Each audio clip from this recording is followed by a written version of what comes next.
자, 오늘 비유의 말씀은 일명 선한 사마리아인이라고 하는 예수님의 비유의 말씀을 같이 나누도록 하겠습니다. 선한 사마리아인이라고 하면 요즘에는 자선단체의 하나의 대명사가 된 듯합니다. 남을 돕는 기관들은 선한 사마리아회, 사마리아회 이런 그런 명칭들을 많이 사용합니다. 그만큼 주님의 이 비유 말씀이 큰 영향력을 주었고 많은 사람들에게 잘 알려져 있기 때문일 것입니다. 자, 예수님의 비유 말씀은 이렇습니다. 어떤 율법사라는 것은 아주 율법에 정통한 사람입니다. 율법을 연구하고 하는 그런 사람인데 어떤 율법사가 예수님께 나와서 질문을 합니다. 선생님, 내가 무엇을 해야 영생을 얻을 수 있습니까? 그렇게 질문을 합니다. 근데 이 질문은 정말 영생을 어떻게 하면 얻을 수 있을까 하는 궁금증에서 질문한 게 아니라 예수님을 시험하기 위한 질문이었습니다. 왜냐하면 자기 자신도 율법에 대해서 꽤나 알고 있다라고 하는 것입니다. 그래서 한번 예수님과 한번 대결해보자 이런 생각을 가지고 예수님께 나서 그런 질문을 한 것이죠. 예수님은 그 율법사에게 대질문을 합니다. 율법에는 어떻게 기록되어 있느냐? 율법사가 대답을 하죠. 마음을 다하며 목숨을 다하며 힘을 다하여 뜻을 다하여 주 너희 하나님을 사랑하고 내 이웃을 내 몸처럼 사랑하라. 그렇게 기록되어 있습니다. 그렇게 대답을 아주 잘했어요. 그러니까 예수님께서 그 말씀을 듣고 그럼 그렇게 가서 해라.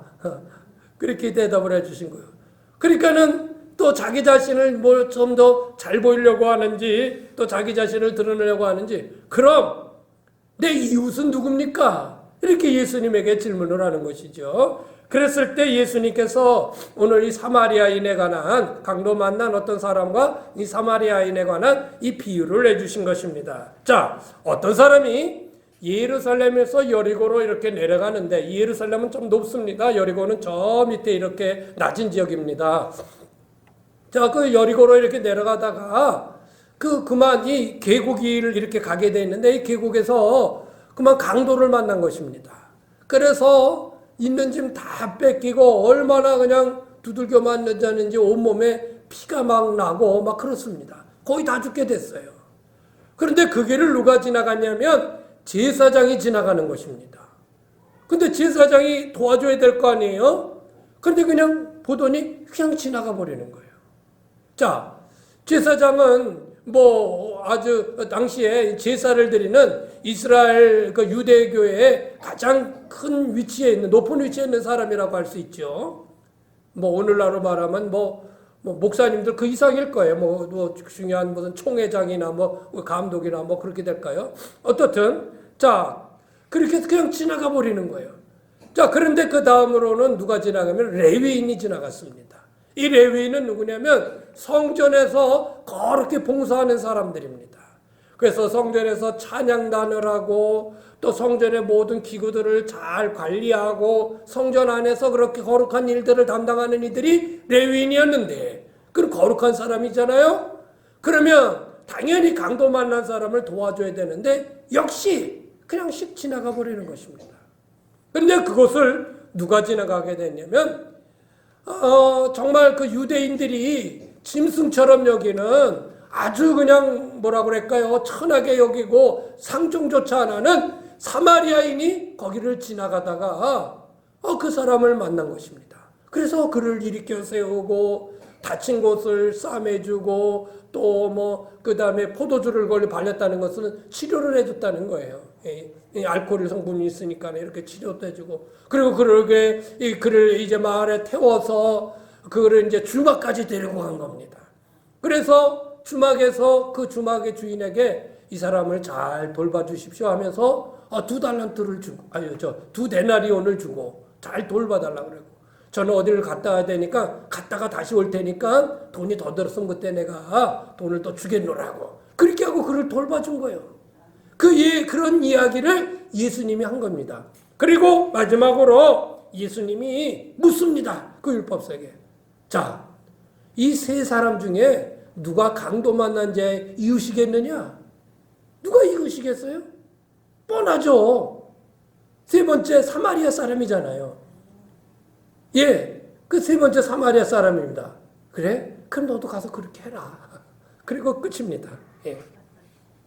예수님께서 이 비유를 통해 말씀하시고자 하려고 하는 것이 무엇이었을까? 같이 은혜를 나누겠습니다. 첫 번째는요, 예수님께서 그런 비유의 말씀을 해주신 것은요, 뭐예요? 이웃사랑에는 정해진 원이 없다는 겁니다.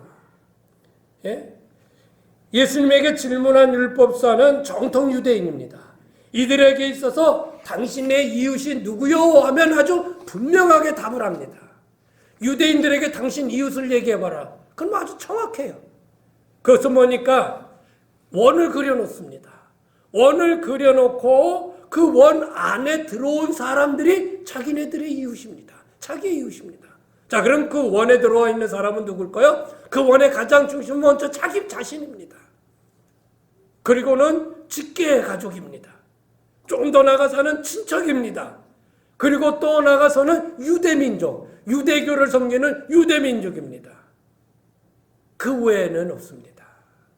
그 원 안에 들어있는 사람들만이 자신들의 이웃이라는 거예요. 그런 마음을 가지고 있는 사람이 유대인들이고 이 율법사였어요. 이들에게 이방민족이나 또 특별히 로마인이나 심지어 유대민족이었지만 이방민족과 혼연이 된 그 사마리아인들은 그들의 이웃에 포함되어 있지 않습니다. 이렇게 철저하게 원을 그어놓고 이웃을 한정해 놓은 유대인들에게 예수님은요, 그 원의 개념을 지워버리신 것입니다. 허물어버리신 것입니다. 예수님은 산상보훈에서 이렇게 말씀하셨습니다. 또 내 이웃을 사랑하고 내 원수를 미워하였다는 것을 너희가 들었으나 나는 너희에게 이르노니 너희 원수를 사랑하며 너희를 핍박하는 자를 위하여 기도하라. 그렇게 말씀하고 있습니다. 원수를 사랑해야 된다는 거예요. 그래서 사랑해야 될 대상에는요, 여러분 생각해 보십시오. 내가 저 사람도 사랑할 수 있고 저 사람도 사랑할 수 있는데 저 인간은 내가 도저히 사랑할 수가 없어 한다면 누굴까요? 원수 아니겠어요? 그런데 예수님은 그 원수도 사랑하라는 거예요. 여러분, 당시 유대인들에게 원수는 누굴까요? 로마인이에요. 그 나라를 빼앗은 로마인이에요. 그들도 사랑하라니 그들에겐 도저히 받아들이기가 어려운 거죠. 예수님 말씀. 그러나 예수님은 그렇게 말씀하신 거예요. 그리고 그들도 너희들의 이웃이 된다는 것을 말씀하고 있는 것입니다. 다시 오늘 본문의 말씀으로 들어갈까요? 이 강도 만난 이 사건이 정말 있었던 일인지 아니면 예수님의 예언해 주신 말씀인지는 알 수 없지만 예수님이 유대인 율법사에게 이런 비유의 말씀을 해주신 것은 그 의미는 바로 이 강도 만난 사람이 유대인이라는 것을 의견 중에 예수님은 말씀하는 거예요. 너의 같은 동족 유대인, 그가 지금 강도를 만났다는 겁니다. 그런데 그를 도와준 사람은 누굽니까? 같은 동족이었던 제사장이나 레위인은 아니었고 정말 짐승처럼 여기는 이 사마리아인이 그 강도 만난 사람은 유대인을 도와줬다고 하는 것입니다. 여러분, 유대인들은요 이 사마리아인들을 마치 개처럼 취급합니다. 왜 그런지 아십니까? 이스라엘 나라가 원래는 한 나라였어요. 그런데 이 솔로몬의 아들 르호보암 때 나라가 두 나라로 쫙 갈라졌습니다. 그래서 이 북쪽은 북이스라엘이라고 하고 이 사마리아를 수도로 해서 사마리아를 중심해서 북이스라엘이라는 나라가 생겼고 밑에는 남유다라고 해가지고 예루살렘을 수도로 그 남유다가 있었던 것입니다. 그런데 그렇게 두 나라가 공존하다가 BC 722년에 아수르, 그러니까 역사책은 아시리아죠. 이 아시리아가 이스라엘 나라를 쳐들어와서 북이스라엘이 722년에 먼저 망합니다. 완전히 망해버립니다. 그런데 이 아시리아가 무슨 정책을 폈냐면 이주 정책을 폈습니다. 그 자기네 민족을 많은 사람들을 데려다가 사마리아 땅에서 살게 한 거예요. 왜? 자기네 땅이는 이제 뺏었으니까 또 영역을 넓히기 위해서. 그러니까는 원래 살던 이스라엘 사람들이 그 아수르 사람들하고 같이 살게 되었고 그때부터 혼혈민족이 된 겁니다. 그러니까 정통 유대인이 다른 민족들하고 같이 살다 보니까는 피가 섞이게 된 거죠. 그 이후로 남유다에 사는 사람들, 정통 유대인이라고 하는 남유다에 사는 사람들은 이 사마리아인들에 대해서 배신자고, 혼혈족속이고 정말 상종 못할 인간들이라고 그렇게 비난하면서 그렇게 살았던 거예요. 그 뒤로부터 사마리아 사람들과 유대인들은 갈라져서요, 서로다가 그냥 인정하지 아니하고 그렇게 살아갑니다. 그래서 사마리아 사람들은 하나님 앞에 제사를 드릴 때도 따로 그리심산이라는 곳에서 따로 제사를 드리고요, 또 유다에 있는 사람들은, 남유다에 사는 사람은 예루살렘에서 또 따로 이 제사를 드리고 그렇게 되었던 것입니다. 그러니까 사마리아 사람들은요, 아주 원수처럼 그렇게 생각을 하기도 했고, 또 아주 그냥 인간 이하로 그렇게 취급했던 사람들인데, 그런 사마리아인이 그렇게 인정하고 살아가는 유대인을 도와줬다는 겁니다. 이런 비유의 말씀을 하시면서 예수님은 물으시는 거예요. 누가 강도만 한 자의 진정한 이웃이 되겠느냐? 여러분, 답은 뻔하잖아요. 사마리아 사람이 이웃이죠. 여러분, 주님이 말씀하시는 사랑의 대상인 이웃은요, 어떤 관계나 지역이나 민족이나 인종의 구별에 따라 달라질 수 없습니다. 예수님은 이웃사랑의 그 제한의 선을 무너뜨리셨습니다. 지워버리셨습니다. 너네 이웃은 여기까지만 이웃이 아니라는 것입니다. 이웃은 우리 동네 사람들이기도 하고요, 우리 지역과 우리나라 사람들이기도 하고, 북한도 우리의 이웃입니다. 그래도 주님은 너 그들도 이웃이라는 겁니다. 이웃이라는 거예요. 예? 그런 사람도 이웃인데 하물며 우리 옆에 사는 사람. 예? 근데 옆에 사는 사람이 그냥 미워 죽겠고 무슨 그냥 뭔가 싸움 한번 하고 나면 그냥 원수같이 지내는 경우도 있잖아요. 바로 옆에 있는 사람도 우리는 이웃처럼 사랑하지 못하고, 뭐 관계 한번 틀어지면요, 친척이고 뭐 참 그거 보면요, 가족이고 친척이고 한번 틀어지면요, 좀 그런 거 봤어요. 가족끼리 뭐 싸움이 일어났는데 자녀들끼리 싸움이 일어난 거 평생 죽을 때까지 안 보고 살아요. 가까이 하지도 않고 살더라고요. 그런 경우도 봤다니까요, 진짜로요. 재산 때문에 그 싸움을 다툼을 하는 거 보니까 그렇게 삽니다. 예수님이 말씀하시는 이웃은요, 넥스트도어의 개념이 아닙니다. 넥스트도어, 옆집에 사는 그런 사람이 이웃의 개념이 아니라는 거예요. 예수님의 그 이웃의 개념은 all the world people입니다. 온 세계, 전 세계 사람들이 바로 예수님이 말씀하시는 이웃인 것입니다. 할렐루야! 여러분, 그렇게 생각하셔야 됩니다. 이웃은 지금 누군가 사랑받기를 바라는 모든 사람은 우리의 이웃이 되는 것입니다. 하나님은 그런 이웃을 내 자신의 몸처럼 사랑하라고 말씀하고 있는 것입니다. 여기 내 집에서, 또 내 동네에서, 내 나라를 거쳐서 저 아프리카의 어느 곳에 알지도 못하는 그 굶어 죽고 살아가는 그들도 여러분의 이웃이 된다는 것입니다. 꼭 기억하셔야 합니다. 그래서 예수님께서 이런 비유를 통해서 우리에게 오늘 말씀하시는 것을, 이웃을 한정하지 말라. 내 옆집 사람만이 이웃이 아니다. 우리나라 모든 사람이 이웃이고 전 세계 모든 사람이 이웃이다. 우리 주님이 그렇게 사랑을 외치신 것입니다. 우리가 이것을 거부한다면 주님의 명령의 말씀을 거부하는 것이 되는 것이에요. 자, 두 번째, 예수님께서 우리에게 이런 비유의 말씀을 해주신 이유는 뭐냐면요, 사랑은 뭐가 아니에요? 명사가 아니에요. 동사입니다. 뭐 사랑은 눈으로 말해요, 뭐 그런 노래가 있었던 것 같기도 한데, 그런 노래 있어요? 뭐 눈으로 사랑을 뭐 말해요, 뭐 그런 노래도 있어요. 여러분, 사랑은 명사가 아니라 동사란 말입니다. 이 말씀은 뭐냐면, 사랑이라는 것은 구호가 아니에요. 행동이에요, 행동. 믿습니까? 강도를 만나 모든 것 다 뺏기고 피를 흘리며 죽어가는 사람에게 이론이나 어떤 말이 필요하지 않습니다. 그를 돌봐줘야 되는 것이죠. 아멘. 어떤 사람이 길을 지나다가요, 좁은 길을 지나다가 그만 실족해서 웅덩이에 빠졌어요. 그래가지고 이 사람이 수영을 못해요. 웅덩이에서 그냥 그 물속에서 허부적거리면서 막 살려달라고 그래요. 자, 그때 어떤 한 사람이 지나갑니다. 그 사람을 보고 이렇게 얘기합니다. 그러게 똑바른 그 길을 가야지 잘못된 길을 가면 되나? 허허, 참 자고로 군자는 대로행일세 하고 지나가 버리는 거예요. 두 번째 사람, 진짜 있었던 일은 아닙니다. 그냥 제가 만들어낸 얘기예요. 두 번째 사람은요, 지나가면서 그런 얘기를 한다. 허허, 그것도 그대의 운명일세. 그대로 받아들이시게나. 빠진 게 운명이래요.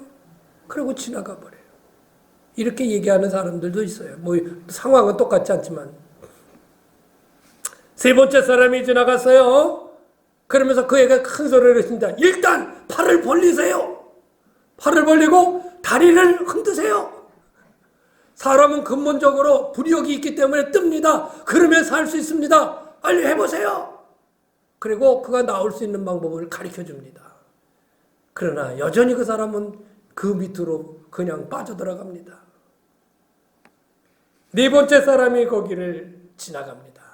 그는 그 허부적거리는 사람들의 그냥 그 웅덩이로 뛰어들어가서 바로 그를 구해내서 나옵니다.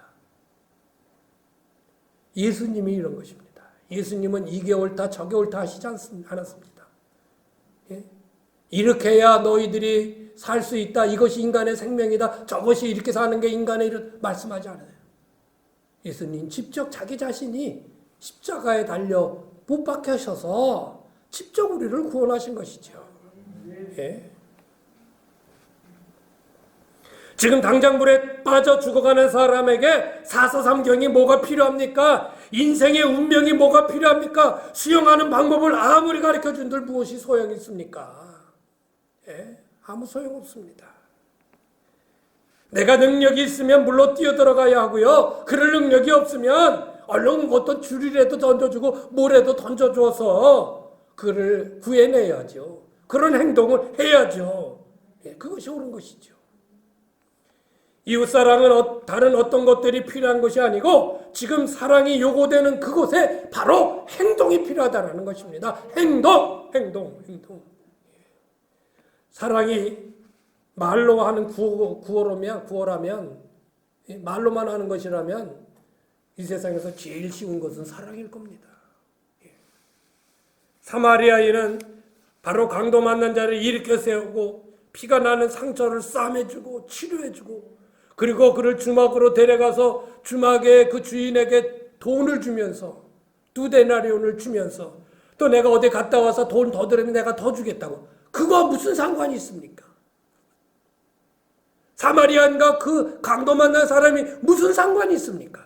아무 상관없습니다.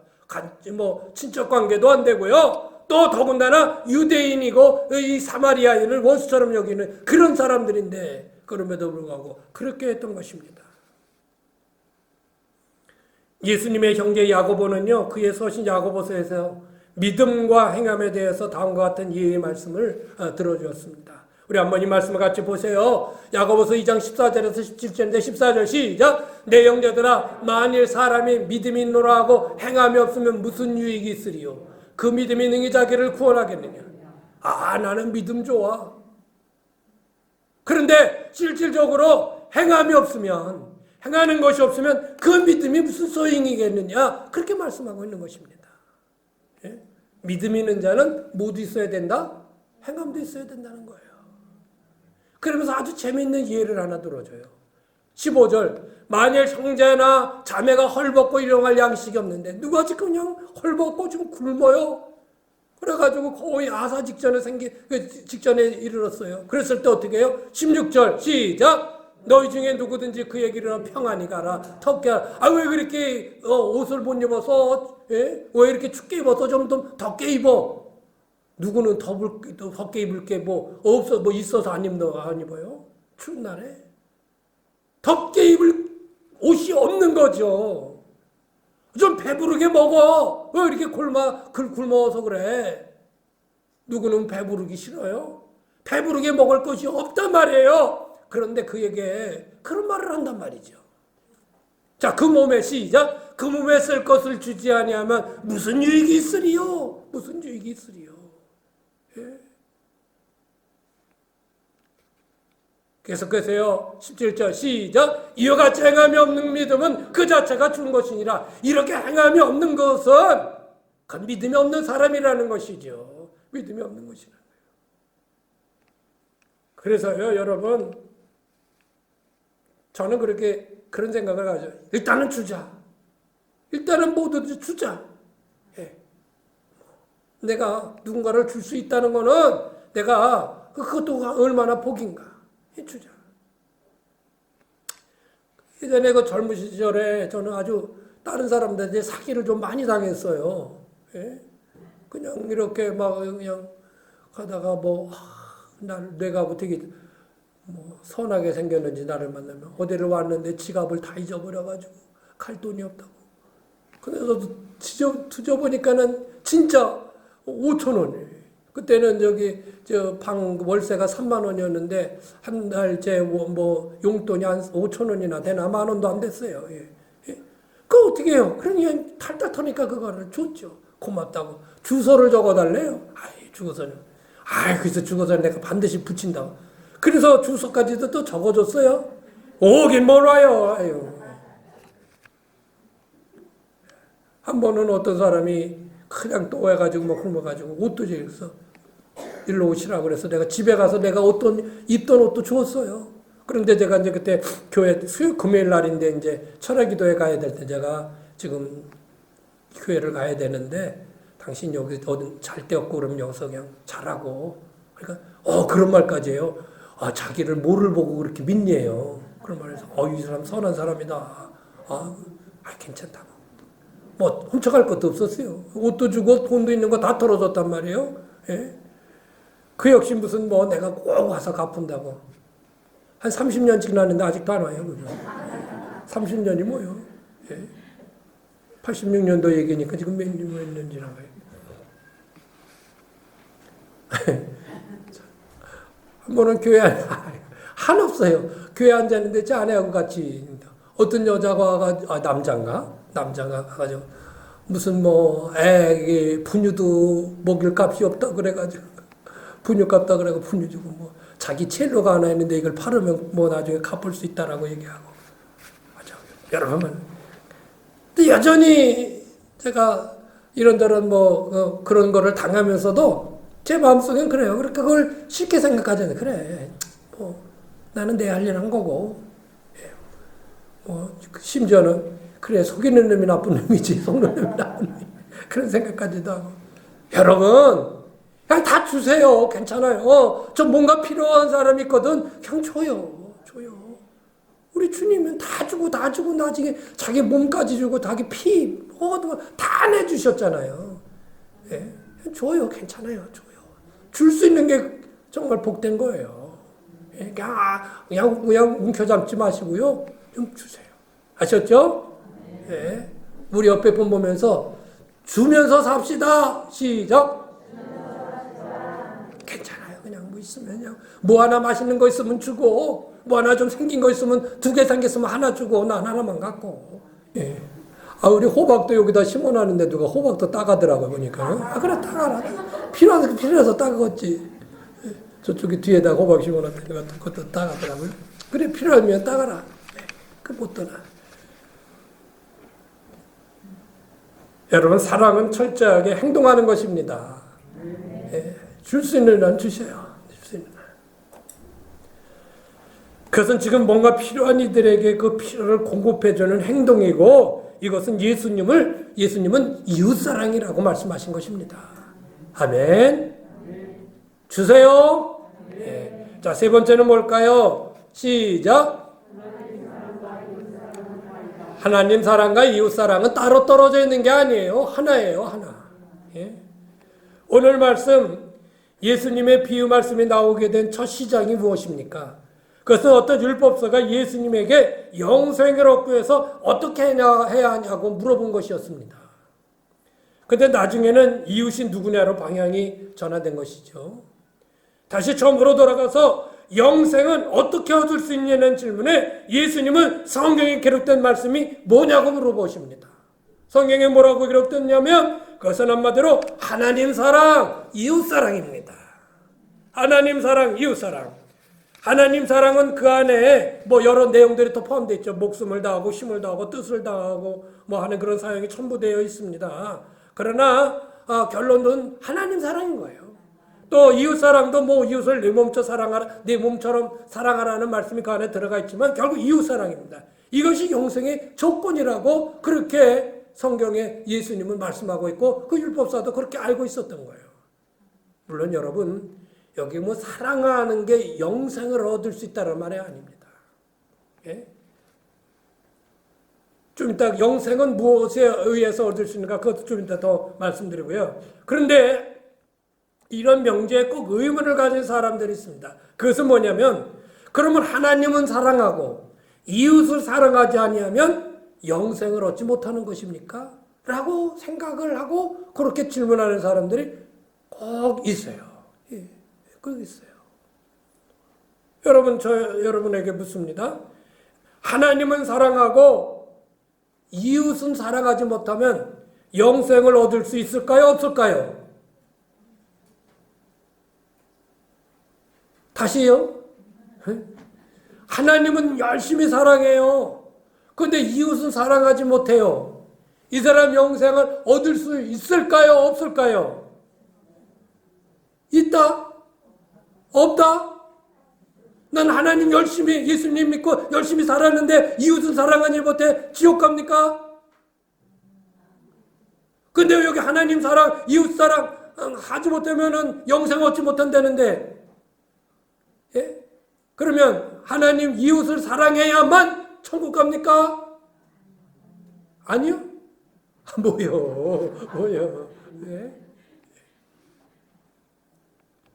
여러분 이 질문 자체는 너무나 모순이 있는 질문입니다. 우리가 영생을 얻는다는 것은요, 영원한 생명을 얻는 것은 그것은 뭐냐면 이 영원한 생명은 예수 그리스도 안에서 하나님이 주시는 것입니다. 우리는 예수님을 믿음으로 이 영생을 얻는다는 것이죠.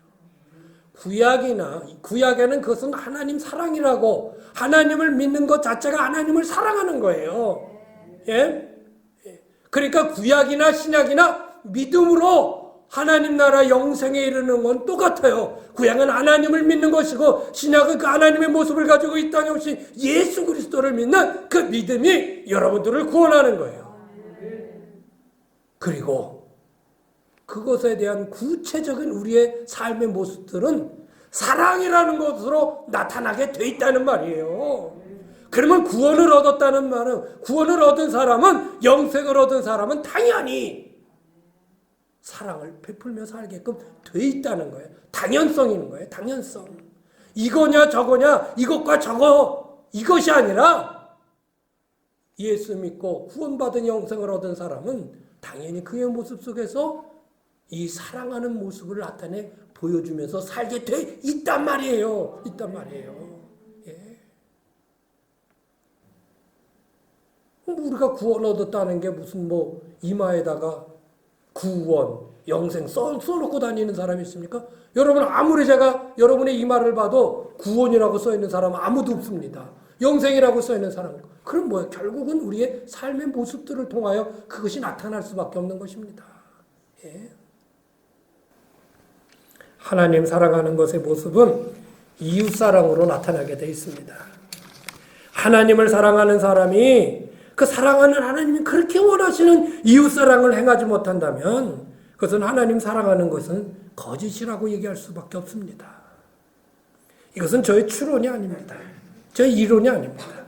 성경이 그렇게 말씀하고 있습니다. 보세요. 요한일서 4장 16절에서 21절 좀 길지만 한번 보세요. 읽어보실까요? 시작. 하나님이 우리를 사랑하시는 사랑을 우리가 알고 믿었노니 하나님은 하나님이 우리를 어떻게 사랑했어요? 그의 아들 독생자를 하나밖에 없는 그 아까운 아들을 우리를 위해서 죽이셔서 우리를 사랑했잖아요. 우리가 그것을 알고 믿었단 말이에요. 하나님의 사랑을 알고 예수님을 믿었단 말이에요. 그러니까 믿는 것과 사랑과 다 같은 말이에요. 시작. 하나님은 사랑이시라. 사랑 안에 거하는 자는 하나님 안에 거하고 하나님도 그의 안에 거하시느니라. 예, 그 안에 거하시느니라. 계속해서요.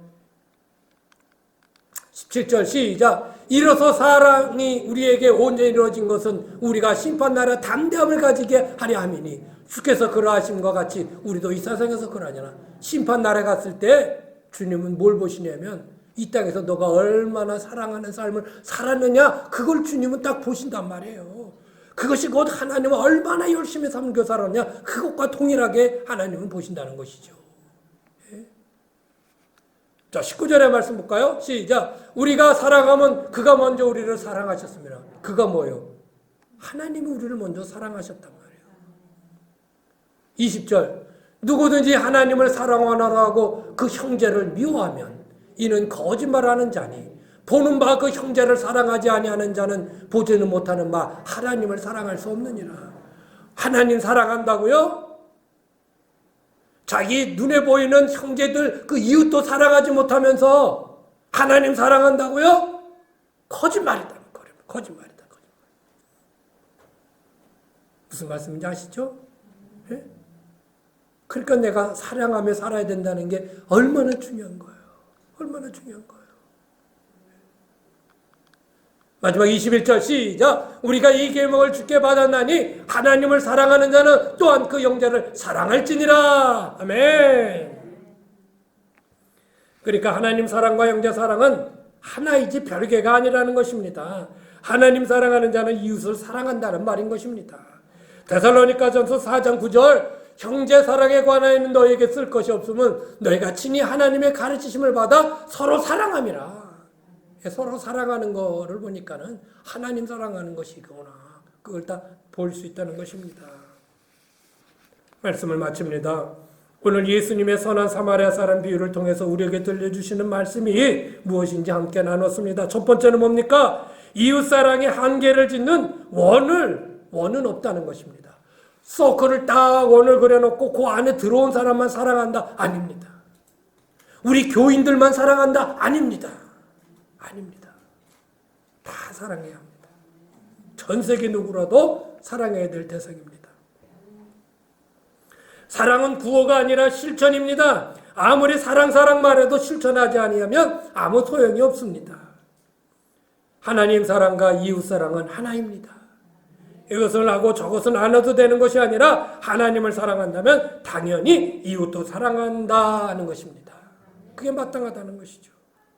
예수 믿는 우리가 가장 듣지 말아야 될 말이 하나 있습니다. 예수 믿는 우리가 가장 듣지 말아야 될 말이 있습니다. 예수 믿는 사람들이 믿지 않은 세상 사람들보다 사랑이 못해. 이 말은 우리가 가장 듣지 말아야 될 말입니다. 그렇지 않기를 바랍니다. 그렇지 않기를 바랍니다. 하나님이 우리를 그렇게 사랑하셨던 것처럼 우리도 이웃을 내 몸과 같이 사랑하는 모든 성도들 되시기를 주의 이름으로 부탁을 드립니다.